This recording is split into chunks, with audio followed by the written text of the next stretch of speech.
बिस्मिल्लाहिर्रहमानिर्रहीम। हम जेडीसी की जानिब से सिंध पुलिस का वैसे ही सुबह शाम शुक्रिया अदा कर रहे हैं, क्योंकि अगर ये साथ नहीं होते तो एक ट्रक भी अपनी मंजिल से इस वक्त जिस हालात में पहुंच चुके हैं हमारे लोग नहीं पहुंच सकता था।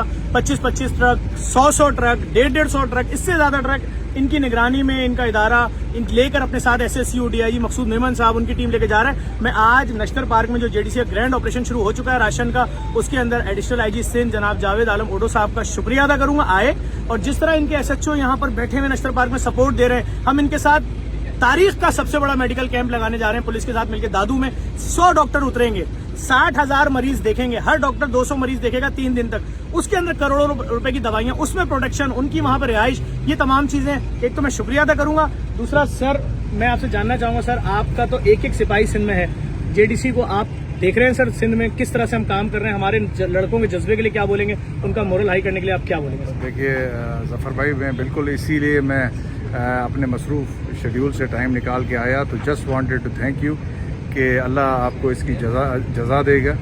और दूसरा ये कि आपके पूरी टीम पूरे सिंध में हर जगह पे क्योंकि हम सिक्योरिटी दे रहे हैं, हमें पता है कौन कौन साथ जा रहा है, क्या क्या चीज़ें लेके जा रहा है, राशन हो, टेंट्स हों, आप लोग जिस तरह प्रोवाइड कर रहे हो, और गवर्नमेंट की मजमूई जो काम है आप अपना हिस्सा, और काफ़ी बड़ा हिस्सा आप उसमें डाल रहे हो, तो ये काबिल तहसीन है। मैं आपको, आपकी टीम को इस पे बहुत ज़्यादा शाबाशी भी दे सकता हूँ, और दुआ करता हूँ कि अल्लाह इसके जो जज़ा है आपको रोज़ क़यामत में देगा। बहुत शुक्रिया सर। बस मैं आपकी नॉलेज में डालना चाहूंगा कि इसमें मलिक रियाज साहब और AD रियल एस्टेट के अदिल मलिक साहब और country head Bahria Town Shahid Qureshi साहब शामिल हैं, और हम आगे मकानों की प्लानिंग कर चुके हैं। हम आपके साथ बैठेंगे, और ये वो लोग हैं कि अगर जेडीसी 1000 मकान बनाएगी तो ये लोग 10-10 हजार मकान, इतने बड़े लोग हैं, बना सकते हैं। आपके साथ बैठेंगे भी सर, लेकिन फिर वही बात है, हम कहीं भी टीवी पे बैठ के ये नहीं बोल रहे हैं कि अभी हम ना खाना देंगे, ना पानी देंगे, ना खैमे देंगे, हम 5 महीने बाद घर देंगे सर, लोग ही नहीं बचेंगे। तो हम अभी अपना ऑपरेशन जारी रखेंगे। एक बार फिर सिंध पुलिस का शुक्रिया। आप जावेद साहब के साथ कोऑर्डिनेट करवाएं, इंशाल्लाह अल्लाह बेहतर करेगा। मीटिंग